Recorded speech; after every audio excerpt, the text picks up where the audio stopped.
Another one is the right to fair hearing. You would have seen that there is a lawyer there that is making an allocutus, that is to say, plea for mercy. In other words, which means they were properly represented. The only thing anybody can now say is probably because is subject to either the review of the Chief of Army Staff and probably some pardon, if any, from the CEC, that is the Commander-in-Chief. In these days of politics, and given the fact that we are fighting a war, maybe, and the fact that, you know, the election is by the corner, politicians are behaving themselves, chances are that the Commander-in-Chief may probably pardon them. But for you to... Is there room for appeal on this? Yeah, sure, there is. There is. Indeed, this matter can get up to Supreme Court. You can appeal to the regular Court of Appeal and get to the Supreme Court. You know, so that is how those are the processes. Oh, that is how free the channel is. And like I said, that process is very, very transparent. And when have you ever seen a judge being videoed or being recorded while he's delivering a judgment? You cannot. But they were recorded. Journalists were there. It was an open court. It wasn't a secret trial. In other words, what we are saying is that if they are being tried under a known law, written law, by a competent court, under a constitution, and that verdict comes out, then it is a valid verdict. Nobody can say it is an unjust. You talked about the role of observation. One of the observations that, you know, people made was, you know, when the lawyer was trying to make a plea on their behalf, a lot of people felt that that was not a convincing plea, if at all it was a plea. It sounded very, to say the least, watery, as it were. What did you make of that plea? No, allocutus is allocutus. The whole idea is that you, judge, I mean, the court has taken its decision. Is it possible for you to temper justice with mercy?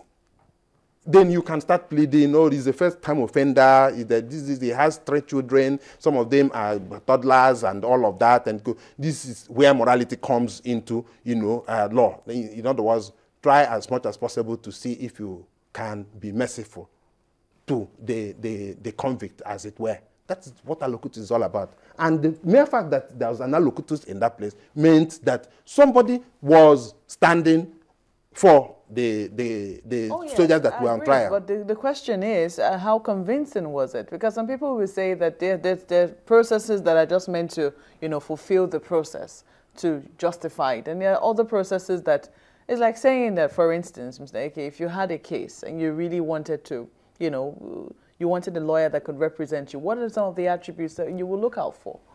Well, you look out for the man who understands law than the technicalities of law, not the man who is coming to do acrobatics in court. There are some lawyers who they are talking in a manner that is almost like they want to fight the court. But when you look at the substance of their submission, they probably will lack merit.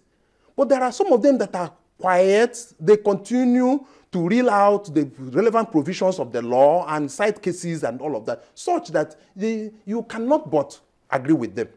It depends on style. So if that man did not do the legal acrobatics that probably people would want to see, and you look at it as a feeble representation, no, it is not. It just reminds me of a case somebody had in Houston, and he recruited a Nigerian lawyer who was called to the bar in Houston, in Texan bar, and the man was like, I mean, the client said, say something, and the man wasn't saying anything. So he said it was the lawyer that spoiled his case. The case was incurably bad.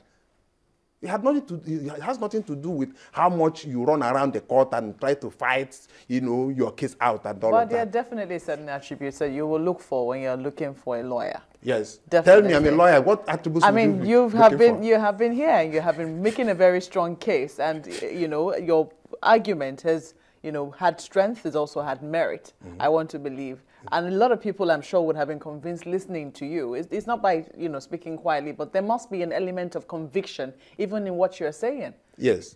So the element of conviction you look for in allocutus is that did the man stand up to say, please, my lord, or the judge or president of this court-martial, temper justice with mercy? He did.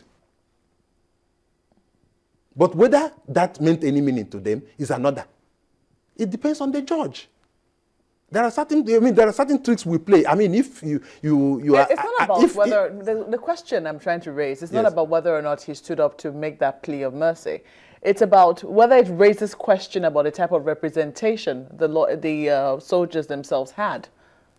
No, I don't think so, because you see, we were not taken through the gamut of the trial. If we were taken through the gamut of the trial, and he probably was... We were shown how he looked at the evidence, because these people are also guided by the Evidence Act, in which case, what is this mutiny all about? What amounts to acting in concert? Because mutiny has to do with some people also inciting others and all of that, you know. So that element of incitement and all of that, who with who and all of that, you know. So the way they are admitted in evidence, whether the admissibility or otherwise of such pieces of evidence, those are places where you can look at, you know, the nature of the defense. One of the perspectives Mr. Falana also raised was about certain cases that he's also, you know, helped some of the soldiers go through before. Yes. And the circumstances around those cases that, yes, at the end of the day, sometimes the soldiers they've erred. They're not in consonance with the laws guiding the military. But at the same time, the military hierarchy too have not exactly been without fault. How do we balance that kind of situation in this particular case? Yes, you see, that's even the point I needed to make. I noticed that he was talking about those soldiers who are asking for their rights, namely food, supplies, logistics, and all of that. You see, law borders about intention, not motive. If for any reason those people did not have enough food, enough logistics support, and all of that, the right thing to do is not to go on a rampage. You get the point? It's like your wife is very sick in hospital, and it will probably take 10,000 naira to be able to buy the medication that will keep her alive. And you go and rob somebody or steal 10,000 naira from somebody. Yes, the motive for stealing it is very good, but the intention is to rob that person, deprive him permanently of his property. So it is a clear case of stealing. Law is bordered about intention, not motive. Because if we start looking at motive, then somebody can pick up his gun and say, look, this country is being properly, not properly run, so much fraud all over the place and all of that. Let us go and destabilize the system. The reason is very good that we are now going to sanitize the whole place. But the law says, do not destabilize the constituted authority. And the penalty is death. All right. So motive, not, intention, not motive. Let me just read out these tweets before we wrap up. Ekeh, they're talking about this entire matter. Ekeh says, since when has government been about physical strength? What the people want is vision. He says that the most important question is he lucid? If the governor is lucid, he regains his seat. Then you have Razak Shita, who says, what's happening in Taraba is about who controls and dictates the party and state machinery towards 2015 election. It's basically about who gets what. Another one says, look, after all, the governor did address the states when he returned, and so it's there for everybody to see. So I guess I think we have addressed that aspect of being fit, yes, or indeed, being healthy, you know. So what we are saying is that the demands of the office is mental fitness and physical fitness. And then Excel is talking about mutiny now. He says, have we lost enough? Let me read what he says. See if have we lost enough army to Boko Haram? Must we kill more who face such heat? And must we kill who face such heat than those at the head? I'm not sure. He's trying to he's just trying to say that they should pardon them because we are at the war and we cannot afford to kill our own soldiers. But and that's your sentiment as well. Do you share that sentiment? No. I have two approaches to it. In short, the two approaches collapse into one. One is that it is a rightful judgment because, you see, discipline is at the very core of the command structure of the army. Nobody should tamper with that. And the people are aware of that.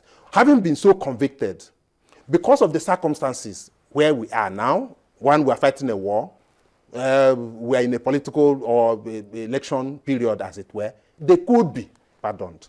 But whether that judgment is right, it is very, very right. Very, very right. All right. That's where we anchor today. Mr. George Ekeh is a legal practitioner. Thank you for coming on this morning.